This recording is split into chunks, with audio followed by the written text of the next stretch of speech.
We're starting off with that guy right there. Brian Schottenheimer is the new head coach of the Dallas Cowboys. His first head coaching job. He's been the offensive coordinator there for the last 2 seasons. This season, the offense was 16th in yards per game, albeit without Dak Prescott for much of the season. So he replaces Mike McCarthy as the Cowboys head coach. Let's take a look. Schottenheimer's first year in Dallas. Cowboys put up gaudy numbers on offense, ranked top 6 in touchdowns and yards per game. This season, well, it was a different story. The Cowboys offense scored the 3rd fewest touchdowns this season, while also averaging nearly 50 fewer yards a game. Senior NFL. Your new head coach, our own Todd Archer, reporting that the team has met for hours with their current offensive coordinator, Brian Schottenheimer. Ryan Clark, you're up first. Would you be surprised if Schottenheimer is the new head coach for the Dallas Cowboys? I'd be disappointed. Okay. Thank you. What are we doing? Has Jerry given up? Has Jerry Jones just gotten to the point where he's resigned that mediocrity is okay as long as I can have my way?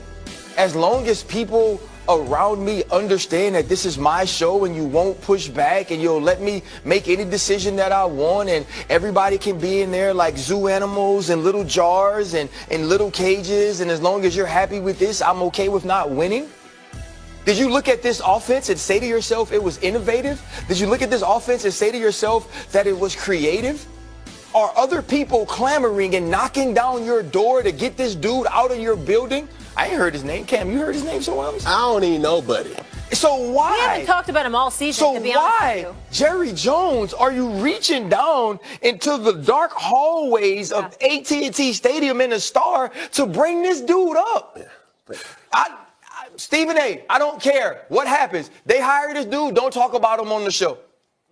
Sorry. Erase him from the show. Stephen A., before you jump in, can I say one thing really quickly? We do this show together every single day, right? Stephen A. and I, year-round. We talk about the Cowboys quite a bit. Not one time this year have we ever mentioned Brian Schottenheimer. Because he don't call plays, Molly. Ever. Yeah. Totally Ever. true. He doesn't Go call ahead, plays. Stephen A. Let me say this to you. On one hand, I get your point, RC, because there's no reason for you and others to talk about the Cowboys.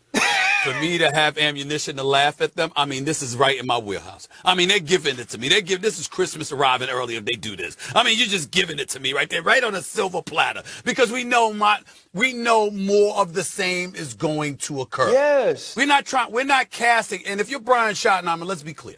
We're not casting aspersions on you, acting like you don't know football or whatever the case may be. Nobody's insulting you. What we're talking about is the climate and the environment, Brian Schottenheimer. We're talking about the fact that you weren't even calling plays. Now, Kellen Moore was, and what did Jerry let Mike McCarthy do? Get rid of Kellen Moore, okay? And so then he calls plays. And then you going to go from that to primetime Deion Sanders being a candidate? To hiring somebody you wouldn't even allow to call plays for you? You've given the Dallas faithful no source of inspiration whatsoever. I almost can't believe it's on the verge of happening. It is a complete blah hire. And if Jerry Jones does this, it really, really, really cements what so many people suspect, that he wants it to be more about him than about winning, because nobody is going to believe that Brian Schottenheimer is going to propel you to heights that Mike McCarthy and everybody else could not do. Nobody's going to believe that. When I heard this report, surprised? I expect this hire because it goes to everything we know Jerry Jones to be. He wants a puppet to be in place so he can control. When the question came, hey, it could potentially be Prime. Could Jerry Jones allow another star to shine brighter than him?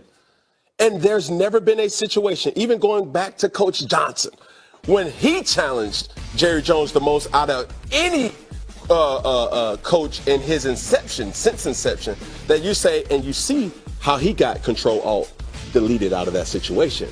Now you ask yourself, who's this guy? And what is he going to do any different? Nothing. but they all have something in common. They have to relinquish control to allow Jerry Jones to have the final say-so. All right. Let me keep it rolling here, guys. Speaking of disorganized situations, there's an all-timer going down in Jacksonville, and I need you to break it down for me. So Adam Schefter reporting that former Bucs offensive coordinator Liam Cohen informed the team that he will be leaving to take the head coaching position for the Jags. Here's how we got here. So last week, Cohen completed his first interview with the Jags, and on Wednesday, he pulled himself from consideration for the Jags job and agreed to a contract extension with the Bucs that would have made him the NFL's highest-paid coordinator. Later that day, Cohen changed his mind after Jacksonville reached out to ask him to reconsider after they parted ways with general manager Trent Baalke. Yesterday, Cohen traveled to Jacksonville and accepted the Jags job. So a lot to unpack. Stephen A., do you want to take it first, or do you want to give it to RC? Give it to RC. RC. So this is the reason Trent Baalke was fired, though, because in Jacksonville, they were looking at some of these people they wanted to hire from the Liam Cohens, and they were getting the same response. Yes, I want to be here. I like the job. I love Trevor Lawrence. I believe this is a place I can thrive, but I don't like the guy making decisions on the roster.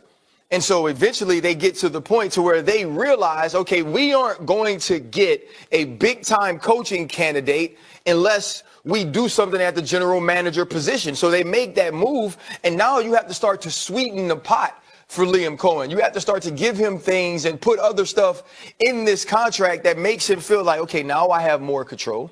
Now I know what I can do and how the input I can have on the roster. I know what I can do and have the input on the organization. We just built a new facility. And so now all of these things are happening, and Liam Cohen is like, okay, this is going the way I want, but I've already said that I'm not taking this job.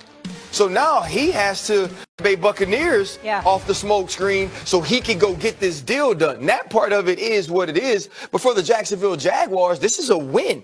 Yeah. You had a guy who didn't want to be a part of your organization, made changes in order to get him, and now you were able to do so. Yeah, this is what people must understand.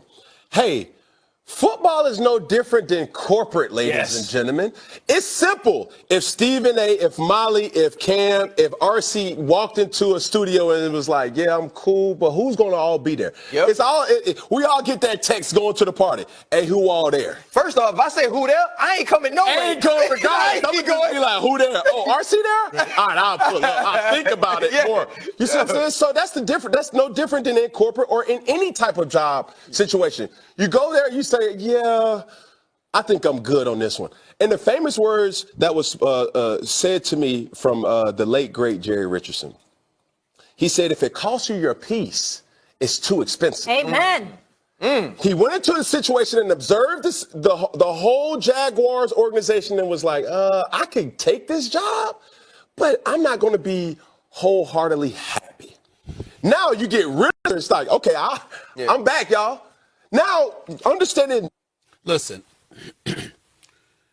normally we don't like to see stuff like this. I have no problem with it whatsoever because I thought